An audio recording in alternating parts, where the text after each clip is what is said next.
On the afternoon of the 23rd of February, 1965, in a rented holiday house in the Uruguayan resort of Shangri-La on the coast near Montevideo, the scene is almost quiet. Outside, the wind comes off the Rio de la Plata and rattles light curtains. A small Mossad team waits in the front room, shoes leaving faint marks on the tiled floor. One of them, Mossad, checks the angle of a chair again, making sure it faces the door. On a nearby table lies a brown trunk, its lid closed, and a typed statement summarizing war crimes committed in Riga 2 decades earlier. In police and press files, this address will soon be reduced to a line in a dispatch about a body found in a trunk in a seaside suburb. A car pulls up outside. The man walking towards the door still thinks he is meeting an Austrian investor about an aviation deal. In early September of 1963, in a modest hotel room in Paris, Yosef Yariv, head of the Mossad's Special Operations Arm, outlined an unusual mission to Mossad, a German-born Israeli operative who had helped abduct Adolf Eichmann in Buenos Aires 3 years earlier. The new target was another Nazi war criminal in South America. Herberts, Kukers, aviator and former deputy commander in the Iraj Commando, widely accused by survivors and historians of direct participation in the murder of Jews in Riga and at Rumbula. The instructions were precise. Mossad would adopt the legend of Anton Kunzel, an Austrian businessman, and travel to Brazil to gain the man's confidence under the pretext of investing in tourism and aviation projects. The mission's aim went beyond personal vengeance. In Yariv's briefings, as later recounted in memoirs and histories, the operation was tied to a looming debate in West Germany over whether to allow the statute of limitations on Nazi murder cases to expire. A dramatic, public message linked to a notorious perpetrator might help derail an amnesty. In later accounts, the image recurs. 2 men in a Paris room, a city map of South America and airline timetables spread between them. The operation began not with a gun, but with a fabricated business card and a rehearsed accent. The decision taken there would reverberate from Montevideo police archives to debates in the Bundestag. The cover story existed only as notes on hotel stationery, but it would carry a man across oceans. Before anyone in Uruguay heard of what would later be called Operation Riga, it existed only as a fabrication designed to dissolve the moment it had served its purpose. Mossad's parents had been killed in the Holocaust. The mission he accepted that day in Paris was, for him, something more than professional assignment. By the early 1960s in Sao Paulo, Brazil, Herbert's Kukers lived under his real name. According to immigration records and later research, he had arrived in Brazil in March of 1946, eventually establishing a business flying Republic RC-3 CBC planes on scenic flights, and later running boat and canoe rentals. Local press and promotional materials presented him as the Latvian Lindbergh, a pre-war aviation hero who had crossed continents in home-built aircraft. The same photograph that sold sightseeing flights appeared in Brazilian magazines, a smiling pilot beside propellers and pontoons. For survivors of the Riga ghetto and the Rumbula massacres, however, his face meant something else.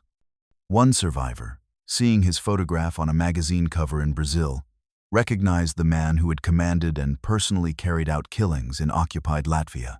Attempts were made to alert Brazilian and other authorities. While formal extradition and prosecution stalled, the publicity and protests damaged his business and forced the family to leave one city for another, moving between Niterói, Santos, Rio de Janeiro, and Sao Paulo. In intelligence files assembled in Israel, a pre-war press photograph of the smiling aviator sat next to survivor testimonies describing beatings, shootings of children, and Jews burned in synagogues and barns. The same portrait that sold scenic flights now served as an exhibit in internal debates over whether there were other tools left besides the law. Institutions like Yad Vashem had compiled testimonies. Nazi hunters like Ephraim Zurov had highlighted his case as an emblem of impunity. His businesses had failed under the weight of exposure, yet he remained free. When Mossad's legend finally brought him to Sao Paulo, he already knew the man he sought not from life, but from a grainy photograph and a list of alleged crimes. The distance between the pilot's public image and the accusations against him would be the space into which the operation moved. By late 1963 and into 1964, Mossad arrived in Brazil under the name Anton Kunzel, using forged Austrian documents authorized by Mossad headquarters under Mir Amit. In São Paulo, he rented modest accommodations and began circulating in the city's business circles as an investor looking for opportunities in tourism and aviation. The scar on his face, explained to anyone who asked as a wound from the Eastern Front during Wehrmacht service, was actually the result of surgery in Israel. The persona of Kunzel was built to appeal to a man who might have collaborated with Nazis. Within about a week of arrival, according to later retellings in published accounts, Kunzel booked a tourist flight with Kukurz's seaplane operation. The encounter was rehearsed. Casual questions about the business, admiration for the aircraft, a suggestion that Brazil's coast could support larger ventures catering to European tourists. The seed was planted a wealthy Austrian seeking partners for an aviation and resort enterprise. Over successive meetings in 1964, Kukers invited the supposed Austrian businessman into his home, showed him his collection of pistols, and discussed his version of the war years, which minimized or denied personal responsibility for atrocities in Latvia. Some accounts describe an incident on his farm when a nail emerged from Mossad's shoe, and Kukers helpfully handed him a pistol to hammer it back in, a small gesture reflecting the trust that was forming and the proximity of danger. At Mossad, cables from Kunzel were collated into situation reports. The cover was working. The target was intrigued by promised investments, yet cautious enough to photograph Kunzel and leave the image with his wife, with instructions to approach local police if anything seemed suspicious. It was a reminder that this was a double game, that Kukers had survived decades by remaining wary. Even as the legend deepened, the mission commander in Tel Aviv began assembling a second, unseen cast men who would never appear in the business correspondence. By the winter of 1964, while Kunzel met with Kukers in Brazil, Yosef Yariv in Israel finalized what later sources term the kill team. He turned to Imi Lichtenfeld, the founder of Krav Maga and chief instructor for physical fitness in the Israel Defense Forces, to prepare a small group of operatives for a close-quarters operation in a foreign country. The training took place without publicity, its methods designed for a confined space where noise had to be minimized and resistance overcome quickly. Open sources and later research list several of the participants. Menachem Barbash, already operating in South America. Ze'ev Amit, known as Slotsky, Eliezer Sudit, Moshe Levin, and Yariv himself, alongside Mossad, as the central field operative. They trained in unarmed and armed takedowns, designed to be swift and quiet, hammer blows, chokeholds, silenced pistol shots. Methods that would limit noise in a residential neighborhood, where summer visitors might be walking past at any hour. In Yariv's later descriptions, the mission was framed as qualitatively different from the Eichmann capture. Eichmann, a desk murderer, had been brought to trial.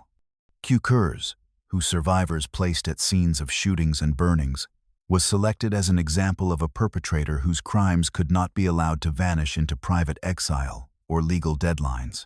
The Bundestag debate on statutes of limitations provided the political frame. The training sessions provided the physical capability. The training produced another set of internal documents: schedules, physical readiness reports, internal memos approving travel. None were meant for public archives, but their existence is echoed in later memoirs, the paper trail of a state preparing a covert killing that it would not formally acknowledge for decades. While newspapers in Europe debated dates and legal limits, a separate calendar was being drawn up in the Operations Directorate, a timetable measured not in statutes, but in flight connections and body weight. On the 30th of November, 1941, in the forest of Rumbula, outside Riga, German units and local collaborators began one of the largest mass shootings of the Holocaust, murdering thousands of Jews from the Riga ghetto over 2 days. Survivor testimonies and scholarly studies of the Arajas Commando place Herbert's Kukers in a leading operational role in Riga during this period. Present during ghetto clearances and recognizable to victims as an officer who shot stragglers and children. The snow that winter was heavy, and the forest floor absorbed what the killers left behind. Later accounts describe him as the Butcher of Riga, or Hangman of Riga, an epithet repeated in legal memoranda, museum statements, and journalistic reconstructions. Witnesses linked him to brutal acts. Jews beaten and shot in the streets, a synagogue set ablaze with people inside, Jews forced into barns that were then burned. Although he was never tried in a criminal court, institutions such as Yad Vashem and multiple historians treat his involvement in mass murder as firmly established. In the documentary logic of the mission that would later target him, these testimonies and histories formed the core file. Before any decision about assassination, there was a paper case, dates, locations, named witnesses. The accumulation of survivor statements created a dossier that circulated through intelligence channels, cross-referenced against photographs and unit rosters recovered from German archives. What the courts had been unable to process became raw material for a different kind of verdict. 2 decades before a trunk was opened in Uruguay, the first entries in the case against Kukers were written in forests and ghettos under German occupation. The testimonies survived in archives while the accused flew tourists over Brazilian beaches. That disjunction between documented atrocity and unpunished exile would define the moral argument for what came next. After the collapse of Nazi Germany, Kukers retreated west with German forces and eventually secured a Brazilian visa issued by the Brazilian consulate in Marseille in December of 1945. He entered Brazil in March of 1946, part of a wave of Europeans seeking new lives in South America, some fleeing prosecution, others simply fleeing the ruins. His aviation credentials, the transatlantic flights of the 1930s. The newspaper photographs beside home-built aircraft provided a respectable narrative for immigration authorities. In post-war Latvia and the Soviet Union, documentation of Arajas Commando crimes emerged through trials and research. But in Brazil, he portrayed himself as an anti-Soviet collaborator rather than a participant in genocide, running aviation and boating businesses and giving interviews that acknowledged cooperation with German forces while denying atrocities. He moved between cities, Niterói, Santos, Rio de Janeiro, São Paulo, as exposure followed him. Businesses failed, and neighbors learned what survivors alleged about his past. Efforts by Jewish organizations and survivors to seek his prosecution ran up against Cold War politics and jurisdictional barriers. Brazil had no extradition treaty that covered his alleged crimes. West Germany showed limited appetite for pursuing collaborators. The years passed, and the pilot aged, his photograph yellowing in promotional brochures while the same face appeared in Holocaust testimonies as a perpetrator. This tension between public respectability and untried accusations would later inform Mossad's internal debates about whether his case demanded an extraordinary measure. The same flight routes that had once carried him as a celebrated aviator now formed the backdrop for discussions in Tel Aviv about whether his freedom threatened more than memory. The question was not merely personal but political. What message would his impunity send as Germany debated closing the books on Nazi crimes? By 1964, in West Germany, legislators prepared to debate whether to let the statute of limitations for Nazi murder cases expire in May of 1965, effectively closing off most future prosecutions.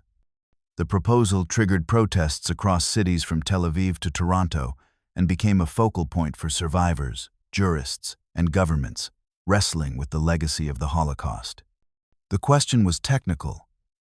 How long could crimes be prosecuted? But its implications were moral. Whether an entire generation of perpetrators would escape justice by outliving legal clocks. In Israel, intelligence chiefs reviewed lists of Nazi war criminals living abroad. According to later reporting and analysis, the case of Herbert's Kukers was raised as an example of a perpetrator whose alleged crimes were direct, personal, and widely attested, yet who had so far evaded trial. The idea emerged not merely to eliminate him, but to leave behind a clear statement of why, and to time the operation so that West German legislators would confront the reality of unprosecuted killers as they voted.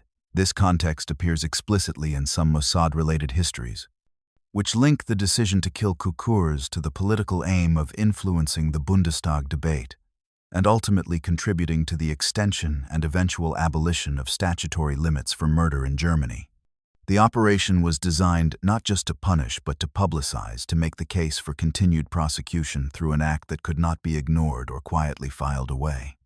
As Kunzel poured drinks in Sao Paulo, clocks in Bonn and Jerusalem were measuring the same years in different ways. Court deadlines on one side, survivor lifetimes on the other. The calendar that mattered most was the one that ended in May of 1965, when German law would either extend or extinguish the possibility of trials. By late 1964, the relationship between Anton Kunzel and Herberts Kukurs had matured into what both men described in different ways. For the Mossad operative, it was a carefully managed legend.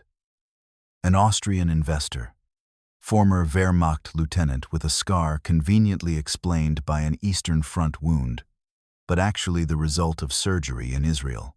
For Kukurs, according to reconstructions based on testimony and later accounts, it was a chance to rehabilitate his finances and ego through a new venture with a well-connected European partner. They met at Kukurs's home and business premises, at times walking his property, at times talking about tourism projects in southern Brazil and neighboring countries. The cover narrative proposed building an aviation and resort enterprise that could expand to Uruguay, with Kunzel promising contacts and capital. Internal Mossad reports, as summarized in later books, noted personality traits: narcissism, a need for recognition, sensitivity to slights, all of which could be leveraged to coax him beyond his established safe routines. Throughout, Kukurs appeared to remain wary. Portuguese-language sources report that he photographed Kunzel and left the image with his wife with instructions to approach local police if anything seemed suspicious. It was a reminder that he was not oblivious to danger, even as he allowed the stranger closer. His caution had kept him free for 2 decades. Now it would have to be overcome through patience and the promise of money. The next phase required moving the relationship out of Brazil into a jurisdiction where no one knew his routines, but everyone would later know how he died. The lure was Uruguay. A meeting with investors, a tour of potential sites, the final step in a business partnership that existed only in forgeries and rehearsed conversations.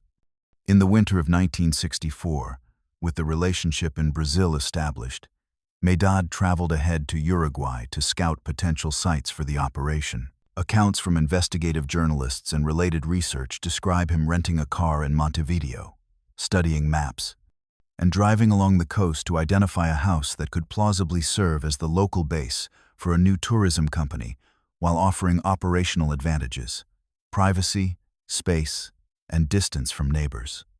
The resort towns along the coast emptied in the off-season, their rental properties available for short stays without questions. The location chosen was in Shangri-La, a seaside resort area in the Canelones department, east of Montevideo. Some later South American reporting specifies a house on a street known as Calle Colombia in that suburb. It was the kind of place where, in season, holidaymakers might rent a property for weeks. In February of 1965, it was rented by men who were strangers to the area, their accents European, their purpose undisclosed. Meanwhile, Yariv finalized travel arrangements for the team members who would join Mossad in Uruguay. Internal communications, later paraphrased in memoirs and secondary histories, show tickets purchased under false identities, staggered arrivals designed not to draw attention, and the quiet transformation of a vacation house into a staging point for a state operation. The furniture was ordinary. The trunk they brought was not. The rented house looked like a place for families escaping the city heat. Inside, tools were being laid out, not for leisure, but for a controlled act of violence. Outside, workmen repaired a neighboring property, their hammering audible through the walls, a sound that would continue on the day the operation was carried out. In February of 1965, after months of preparation, Kunzel invited Kukers to travel from Brazil to Uruguay to discuss and finalize their supposed aviation venture. Multiple accounts agree that the proposal included paid travel and the promise of substantial investment, an irresistible combination for a man whose businesses had suffered from boycotts and who craved renewed status. The cover story held: a meeting with European investors, a tour of coastal properties, the final steps toward a partnership. Contemporary sources do not all specify the exact day of his arrival in Montevideo, but several reconstructions place it in mid-February, days before his death on the 23rd. Socially, his presence in the city was unremarkable, a foreign businessman meeting a potential partner. In private, he was a man stepping outside a set of routines that had, until then, kept him safe. The distance from Sao Paulo to Montevideo was not great, but it moved him beyond familiar ground. From the perspective of the Mossad team, this was the most fragile phase. If Kukers decided at the last moment not to travel, or cut the visit short due to suspicion, months of groundwork would be lost. Internal cables referenced in secondary sources describe careful choreography, meetings, tours, and discussions designed to keep him engaged, without revealing that his schedule was being steered towards the rented house in Shangri-La. When he finally agreed to drive out of Montevideo to see the future office of their joint company, no one in the car used the word that was written in one Mossad memo. The drive along the coast was pleasant. The destination was not. On the 23rd of February, 1965, Kukers arrived at the rented house in Shangri-La. The exact sequence inside is known primarily from later Mossad accounts and investigative work by journalists and historians, with some details varying between sources. All agree on the outcome: a violent struggle, followed by his death at the hands of the Israeli team.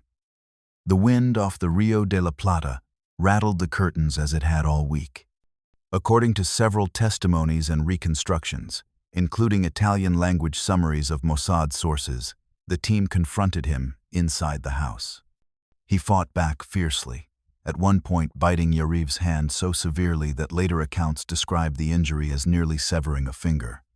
Zeev Amit is reported to have struck him on the head with a hammer to subdue him. In at least one version, as he lay wounded but conscious and bleeding, he shouted in German, "Lass mich sprechen! Let me speak!" before silenced pistol shots ended the struggle. No neighbors are recorded as having responded that afternoon to noises from inside. A separate account notes that workmen in an adjacent property continued hammering, a banal soundtrack to the last minutes of a man whose earlier crimes had been accompanied by far louder screams. The tiled floor marked with footprints, the curtains still rattling, the sound of construction next door covering whatever sounds escaped the walls. When the team left the house, no one in Shangri-La yet knew that a war crimes file had just been closed in a way no court would ever endorse. The body lay in the back room, the trunk nearby. The verdict was written but not yet delivered to the world. After the killing, the Mossad team wrapped Kukers' body, placed it in a large trunk, and left it in a back room of the Shangri-La house. Next to or inside the trunk, they left documents summarizing his alleged role in the murder of Latvian Jews, including language later quoted in books and declassified intelligence. A condemnation by those who will never forget, specifying his responsibility for tens of thousands of deaths and stating that he had been executed on the 23rd of February, 1965. The note was unsigned, but its origin was unmistakable. On the 6th of March, 1965, Uruguayan police, responding to information relayed after media received an anonymous note, discovered the trunk and the decomposing body.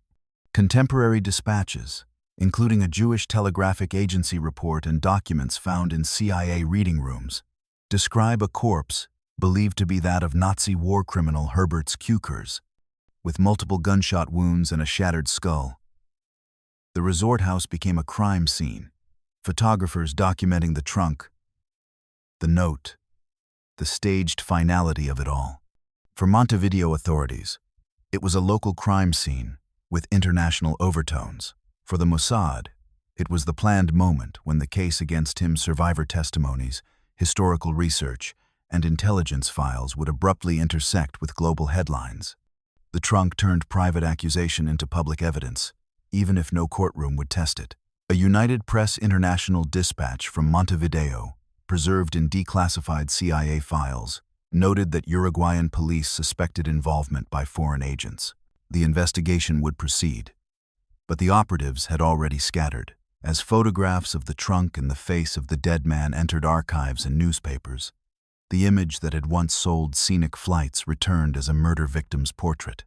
In the photograph files, his pre-war smile now sat alongside crime scene documentation evidence, compiled not for prosecution, but for history. In early March of 1965, newspapers in Uruguay, Europe, Israel, and North America reported on the discovery of the body of a suspected Nazi war criminal in a seaside suburb near Montevideo. A Jewish telegraphic agency report under the headline, "Nazi involved in killing Jews in Riga, found dead in Uruguay," framed the killing in terms of Holocaust justice. Uruguayan authorities reportedly investigated possible links to Israeli diplomats. While such inquiries did not result in formal charges, they underscored that the operation, unlike the Eichmann capture, had unfolded on the territory of a third country without its knowledge or consent. Weeks later, on the 25th of March, 1965, the West German Bundestag voted to extend the statute of limitations on Nazi murder cases, a step that would be followed by further extensions and the eventual abolition of time limits on murder. Commentary in later histories connects the timing and publicity of the Kukers assassination to the political climate in which that vote took place, although causality is difficult to prove with precision. The message, however, had been sent. Perpetrators, who believed themselves safe from prosecution, were not safe from other forms of reckoning. In the decades after 1965, the story of Herbert's Kukers and his killing in Uruguay remained contentious, particularly in Latvia. Right-wing nationalists and some members of his family worked to recast him primarily as an aviation hero and wartime patriot, questioning or denying survivor testimony about his role in the Holocaust. Institutions such as Yad Vashem, together with historians and Holocaust survivors, consistently condemned attempts to rehabilitate him, stressing the weight of archival and testimonial evidence regarding his actions in Riga. For Yakov, Mossad, and his colleagues, the mission against Kukers was one episode in careers that included other high-risk operations. Mossad, whose parents were killed in the Holocaust, had already carried the emotional weight of participating in Eichmann's capture. The later mission, focused on direct killing rather than abduction and trial, represented a different moral terrain. The operation left no opportunity for cross-examination, no court record of his defense. Its justification rested entirely on the evidence compiled beforehand and the authority of a state acting in secret. Years later, in a reading room or an online archive, someone scrolling through digitized material might stop at a cluster of images. Pre-war photographs of a Latvian aviator beside his home-built aircraft. Wartime testimonies mentioning his name in connection with shootings in the Riga ghetto. A grainy police image of a trunk opened in a seaside house near Montevideo in March of 1965. A newspaper clipping about Bundestag debates on statutes of limitations. The house in Shangri-La has long since returned to ordinary use, its walls bearing no visible trace of the struggle that once unfolded inside. The trunk has disappeared into evidence rooms or scrap. What remains are photographs, typed pages, and the unresolved argument over whether the way he died was justice, vengeance, or something in between. The curtains still rattle when the wind comes off the river. The pilot's smile persists in archives, fixed forever between celebrity and accusation, an echo that continues long after all the participants are gone.